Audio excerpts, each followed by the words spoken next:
Mbalamusiza nnyo mikwano gyange mugyebale gye mukolako bannange nkyakomyewo n'ekigambo ky'ekikolimo kino tujja kukiyirirako ddala. Njagala buli alina amatu awulire, buli ayagala okutegeera ategeere kye tutegeeza. Njagala mukwano gwange omanye nti ekikolimo kintu kibi nnyo. Ekikolimo kyenvudde nkyesibako, oba oyonoonye famire yo, oba oyonoonye abaana b'ozaala, oba otemedde abaana bo ekkuba ebbi, si kintu kirungi n'akamu. Mikwano gyange mbadde mbasaba mumpulirize bulungi. Nina n'omusumba wano, banange omusumba ono agenda kutubuulira ku kikwata kuba nti otemera abaana bo ekkuba ebbi, osimira famire yo ekkuba ebbi. Nsuubira ebigambo byagenda okutubuulirako olwaleero agenda bijja mu Matayo, yabitandiseeko era akyabitubuulira. Mikwano gyange tugume tuwulirize, mbeegayiridde munyiikire okusubscribinga, munyiikire okubunyisa buli muntu, tubonerere okuba n'empisa ezitasaana, tubonerere nga tukola ebintu ebirungi, tusobole okufuna Uganda empya, tusobole okufuna ensi yonna empya, tutwale abantu baffe mu maaso. Mikwano gyange mwenna naddala bawulira olulimi lwo mbeegayiridde. Ekikolimo kintu kibi, ekikolimo tekiina mirembe, ekikolimo oba osibyeko abaana b'ekibi.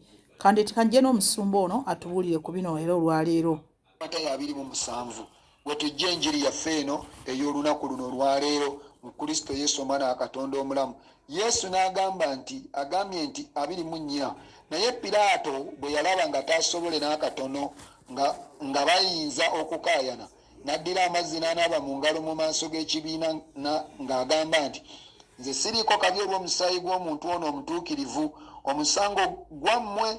Abantu bonna ne baddamu ne bagamba nti, omusango gubeere ku ffe ne ku baana baffe.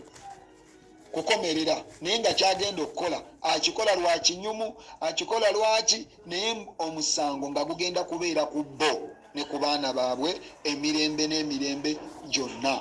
Omusajja ono akomerera Yesu, Yuda yali atambula naye, naye abantu bamugamba, tuwe Yesu mutulagirire, ffe tugenda kuwa ssente ove mu bwavu. N'agamba, mugenda kumpa ssente nve mu bwavu nti otyo muzimpe? Ne bamuwa ssente n'azikwata.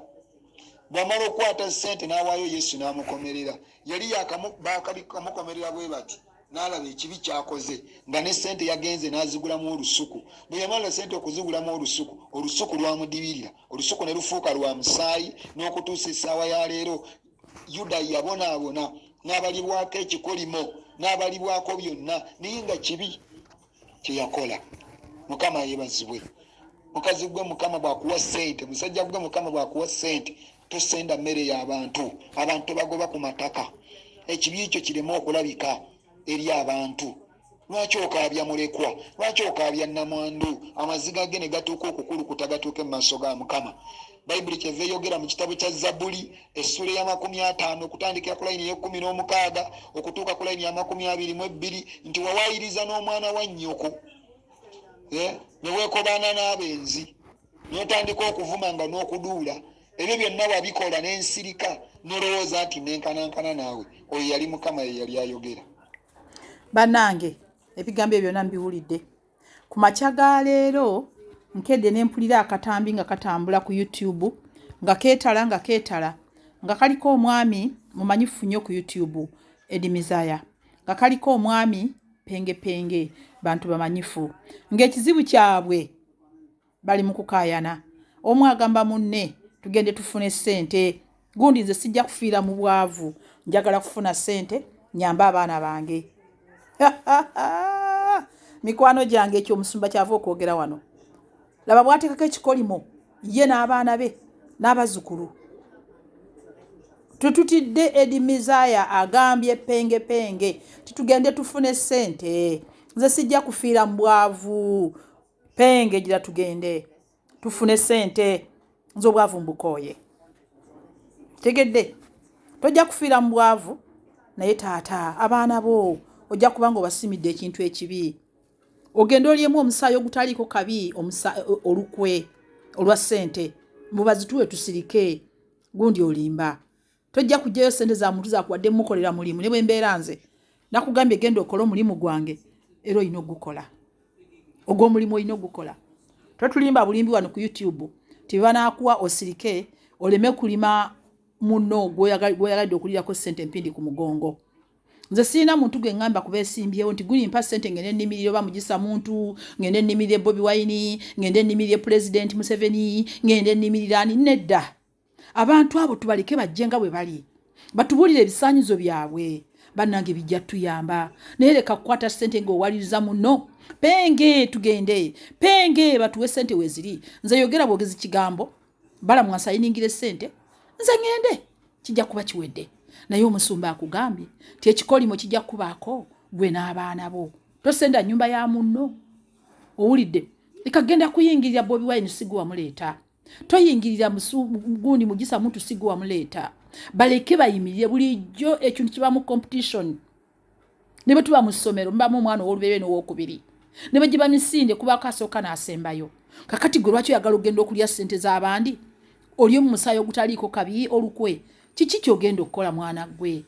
Gundi nedda gundi olimba. Bangi abali bwe batyo abatavuddeyo mu lwatu kugamba nti katugende tukole kino naye nga bali ku ssente za president bakavula ze ssente z'eggwanga. Bamala okulya ssente z'eggwanga kitegeeza bulijjo kino kituyambye nnyo. Social media egenda etuyamba okumanya nti okubeera mu nsi yaffe oba mu nsi zonna abantu bo balya ssente mu ngeri zaabwe nga bwe babalabye bo ne bayitawo. Kyokka ne tusigala nga tukaaba enkya n'eggulu. Owajjo Waluli nabagambye nti yagamba mwe mujja kukaaba nnyo. Nabuuza nti ye bwe tunaakaaba n'abaaliriddawa. Kati ku makya gaaliro nkedde kuwulira Eddie Mezaya gwe mmanyi. Ali wano Bulaaya. Kati gwe omusajja ali e Bulaaya. Mu Europe oyagadde okuddayo olya ssente za Museveni. Ngala bataliyo bakole ki? Bwe ntuuka awo nsonyi wabalya ssente ezo ne boogera byonna bye baagala. Nali nina bangi bennyigidde. Ne ngamba nabo bakazi bazadde bayina abaana lwaki bakola kino. Naye okulaba omusajja ali e Bulaaya ng'agamba munne nti situka tugende gwoyogere bwogezi kigambo nze byange bijja kuba biteredde. Musumba tugendereko mu maaso. Nolowooza nti nenkanankana naawe naye ndi kunenya n'enteeka ebibi byo mu maaso go ne ku mirembe gy'abaana bo. Omwana otuuka okuzaalibwa n'obonaabona n'ekintu ne kiremera mu famire naye nga taata oba maama be bakikola. Gamba munno kitalo. Abampuliriza ebintu bino mubirabyeko. Musumba kitalo. Kitalo nange nakikabye dda. Kitalo. Kimanyi na gye kyatandikira. Kitalo. Kimanyi gye kyava. Kitalo. Kintu kwesibako. Olaba kuzaala mwana nga kintuntu. Olaba kukola bintu nga bwe babinyaga bwe babibba. Kumbe kiina gye kyava. Kati okisasulira. Kyova olaba nga Isirayiri we yali eva e Misiri ng'ejja e Kanani. Wakati mu ddungu nga bagenda okutuuka e Kanani.